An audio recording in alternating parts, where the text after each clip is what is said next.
Hello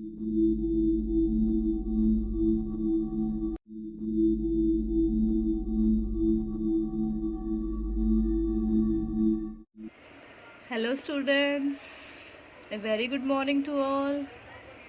How are you all? I hope आप सब safe होगे, ठीक होगे अपने अपने घर पर और अच्छे से पढ़ाई कर रहे होगे। एज यू नो हमने चैप्टर 3 स्टार्ट कर रखा है। चैप्टर 3 हमारा क्या है? Pair of linear equations. तो उसमें हमने लास्ट जो पढ़ा था वो पढ़ा था सब्स्टिट्यूशन मेथड के बारे में। अगर आपने अभी तक पिछली वीडियोस नहीं देखी है तो पिछली वीडियो को देखिएगा पहले, उसके बाद यहाँ इस वीडियो को देखिएगा। ओके, अब हम एक नया मेथड शुरू करने वाले हैं जिसका नाम है एलिमिनेशन मेथड। एलिमिनेशन मेथड के बेस पर ही आपकी एक्सरसाइज 3.4 है और इसको यूज कर ही आपको इसके क्वेश्चंस को सॉल्व करना है। तो चलिए सबसे पहले पढ़ते हैं कि एलिमिनेशन मेथड का क्या मतलब है, कैसे सॉल्व करना है, क्या हम प्रोसीजर इसके लिए फॉलो करते हैं। एलिमिनेशन मेथड नाम से पता चल रहा है, एलिमिनेट करना मतलब किसी चीज को रिमूव करना। क्या मतलब होता है एलिमिनेट का? रिमूवल, किसी चीज को रिमूव करना, हटाना। तो हम इसमें भी 3 स्टेप फॉलो करके चलते हैं। सबसे पहला स्टेप क्या है? Multiply both the equation by some suitable non zero number to make coefficients of the variable either x और वाई न्यूमेरिकली इक्वल। तो सबसे पहला जो आपका स्टेप है कि आपके पास, आपको पता है, दो इक्वेशन होंगी आपके पास। उन दोनों इक्वेशन को एक सुटेबल नंबर से हम क्या करेंगे? मल्टीप्लाई करेंगे। हम ऐसे नंबर से मल्टीप्लाई करेंगे जिसको मल्टीप्लाई करने पर उनके कोई भी एक वेरिएबल, चाहे एक्स हो चाहे वाई हो, चाहे आपकी इक्वेशन एम में हो, पी क्यू में, किसी में भी आपकी इक्वेशन हो, उसमें से कोई भी एक वेरिएबल क्या हो जाए, उनके कोफिशिएंट इक्वल हो जाए। ओके, तो सबसे पहला काम आपका है दोनों इक्वेशंस को ऐसे नंबर्स से मल्टीप्लाई करना जिससे कोई भी एक जो कोफिशिएंट है किसी भी वेरिएबल का, या तो एक्स का या वाई का, वो क्या बन जाए? इक्वल बन जाए। सेकेंड स्टेप क्या है आपका? एड और subtract one equation from other to convert the equation into a single variable. Further solve it and get the value of one variable. दूसरा क्या है? इक्वेशंस को या तो ऐड कीजिए या सब्ट्रैक्ट कीजिए दोनों इक्वेशंस को मल्टीप्लाई करने के बाद, इस तरीके से कि जो आपका कॉमन, जो आपके कॉमन टर्म्स है वो क्या हो जाए? कैंसिल आउट हो जाए। कि आपका कोई जो पूरी दोनों इक्वेशंस में वो किस में कन्वर्ट हो जाए? एक सिंगल वेरिएबल की इक्वेशन में कन्वर्ट हो जाए। क्योंकि जब इक्वेशन आपकी सिंगल वेरिएबल में कन्वर्ट हो जाएगी तो आप उसको इजीली उसकी वैल्यू सॉल्व कर सकते हो। ओके, स्टेप 3 आपका है put the value of variable to any of the equation to get the value of other variable. कि आप क्या करोगे? जो वैल्यू आपने स्टेप सेकंड से ऑब्टेन की है उसको आप किसी भी इक्वेशन में पुट कर दोगे और उससे फिर क्या निकालोगे? दूसरे वेरिएबल की वैल्यू निकालोगे। ओके, तो 3 स्टेप है। सबसे पहला स्टेप क्या करना? किसी भी ऐसे सुटेबल नंबर से मल्टीप्लाई करना जिससे कोई भी एक वेरिएबल के जो कोफिशिएंट है वो क्या हो जाए? इक्वल हो जाए, ताकि हम उसको क्या कर सके? अपनी इक्वेशन से हटा सकें और इक्वेशन को क्या कर सके? एक सिंगल वेरिएबल इक्वेशन में कन्वर्ट कर सके। फिर आप उस सिंगल वेरिएबल इक्वेशन को सॉल्व करके वहां से उस वेरिएबल की वैल्यू निकालोगे। फिर वह जो वैल्यू आपने ऑब्टेन की है उसको किसी भी इक्वेशन में पुट करके दूसरे वेरिएबल की इक्वेशन निकालोगे। तो इस तरीके से आप क्या सॉल्व करोगे? पेयर ऑफ लीनियर इक्वेशन को सॉल्व करोगे बाय यूजिंग एलिमिनेशन मेथड। तो चलिए हम एक्सरसाइज 3.4 का एक क्वेश्चन फर्स्ट का 4th पार्ट डिस्कस करते हैं। इस मेथड को यूज की प्रैक्टिकली आपको पता चल जाए कि ये मेथड हमें यूज कैसे करना है। ओके, तो सबसे पहले क्वेश्चन की स्टेटमेंट क्या है? आपकी दो इक्वेशन है x/2 + 2y/3 equals to -1 and x - y/3 equals to 3। तो हमने क्या किया? पहले फर्स्ट इक्वेशन को सेकंड इक्वेशन को सिंपल फॉर्म में कन्वर्ट करेंगे। सबसे पहले सिंपल फॉर्म में कन्वर्ट करने के लिए क्या लेना पड़ेगा? एलसीएम। तो हमने फर्स्ट इक्वेशन के लिए एलसीएम लिया। एलसीएम क्या हो जाएगा? 2 और 3 के लिए 6। सॉल्व किया, क्या हो जाएगा? 3x + 4y equals to -1। अब हमने क्या किया? Cross multiply. तो पहली इक्वेशन आपकी आ गई 3x + 4y इक्वल्स टू -6।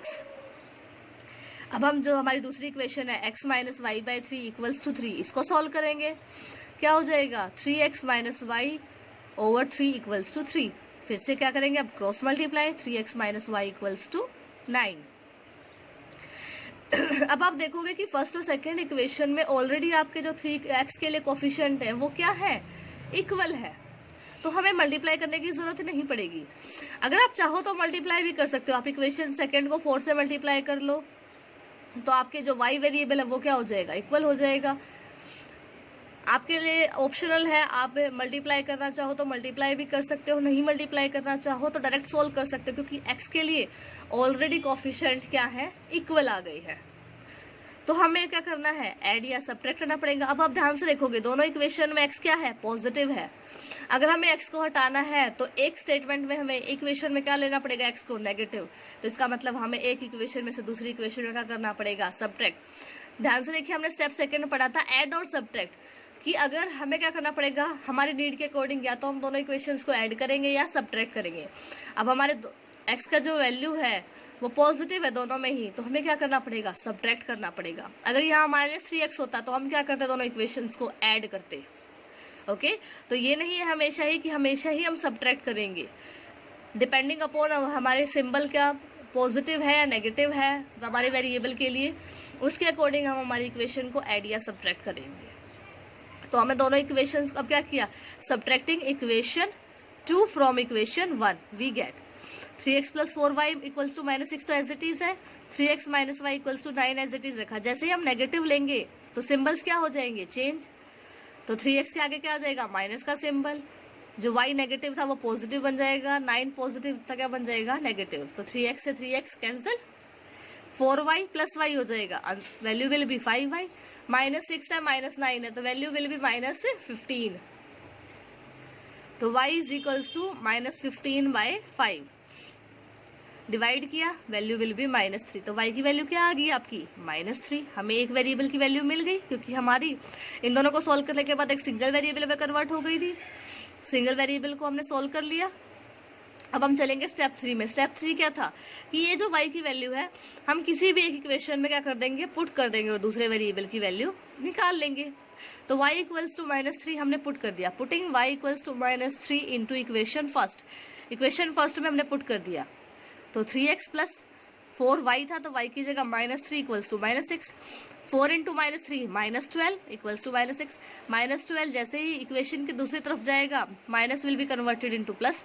तो 3x इज इक्वल्स टू -6 + 12। इसको -6 में 12 ऐड कर लो, या हम कह सकते हैं कि 12 में से हमें 6 को सब्ट्रैक्ट करना है। क्या बचेगा, 6। तो 3x is equals to 6। x की वैल्यू क्या आ गई, 6/3 इक्वल्स टू 2। तो आपको वैल्यू मिल गई, दस x is equals to 2 and y is equals to -3। तो इस तरीके से आपको फर्स्ट क्वेश्चन के बाकी पार्ट भी आप इस तरीके से सॉल्व कर सकते हो। आपका पहला स्टेप होगा दोनों इक्वेशंस को ऐसे नंबर से मल्टीप्लाई करना ताकि कोई भी एक वेरिएबल, चाहे वो x हो चाहे वो y हो, वो इक्वल हो जाए उनका कोफिशिएंट। फिर आप अपनी नीड के अकॉर्डिंग सिंबल को देखकर क्या करोगे, दोनों इक्वेशंस को ऐड या सब्ट्रैक्ट करोगे। जैसे ही आपकी सिंगल वेरिएबल में कन्वर्ट हो जाएगी, उसके बाद वहां से वैल्यू निकालने के बाद जो वैल्यू आपको स्टेप सेकंड से मिलेगी वो वैल्यू आप किसी भी एक इक्वेशन में पुट कर लोगे, ताकि आप दूसरे वेरिएबल की वैल्यू को भी निकाल सको। तो चलिए आज के लिए यहीं तक पढ़ते हैं। क्वेश्चन फर्स्ट के बाकी पार्ट ट्राई कीजिएगा। कोई प्रॉब्लम आए तो कमेंट में पूछिएगा। अगर आपने सब्स्टिट्यूशन मेथड की वीडियो नहीं देखी है तो पहले सब्स्टिट्यूशन की मेथड की वीडियो भी देखिएगा। ओके, अच्छे से पढ़िएगा, इस टाइम पीरियड को अच्छे से यूटिलाइज कीजिए, क्योंकि ये सिचुएशंस बहुत टेम्परेरी हैं, इनको परमानेंट समझ के मत बैठिए। कुछ टाइम के लिए टेम्परेरी सिचुएशंस हैं जो धीरे धीरे क्या हो जाएंगी, रिजॉल्व हो जाएंगी, सब कुछ ठीक हो जाएगा। आपके फिर से स्कूल्स ओपन होंगे, प्रॉपर आपकी क्लासेस होंगी। तो आप जितना अच्छे से इस टाइम को यूटिलाइज कर पाएंगे उतना आपके लिए बेनिफिशियल है, क्योंकि बोर्ड एग्जाम्स आपके तो होने ही है, उनमें कोई ऐसा चेंज नहीं होगा कि आपके बोर्ड एग्जाम्स नहीं होंगे। तो अच्छे से जितनी प्रैक्टिस कर सकते हैं, एक तरीके से समझ लीजिए कि आपको ये प्रैक्टिस करने के लिए टाइम मिल गया है। तो जो भी चैप्टर आप पढ़ते जा रहे हैं, एक्सरसाइज पढ़ते जा रहे हैं, उनकी अच्छे से प्रैक्टिस कीजिए, because as you know math only demands practice and time. जितना आप अपने मैथ को टाइम दोगे, प्रैक्टिस दोगे, उतना ही आपका मैथ अच्छा होता जाएगा। तो यहाँ तक अच्छे से पढ़िएगा, मेहनत करते रहिए और अपना और अपनी फैमिली का ध्यान रखिए। Stay home, stay safe, keep learning, take care everyone.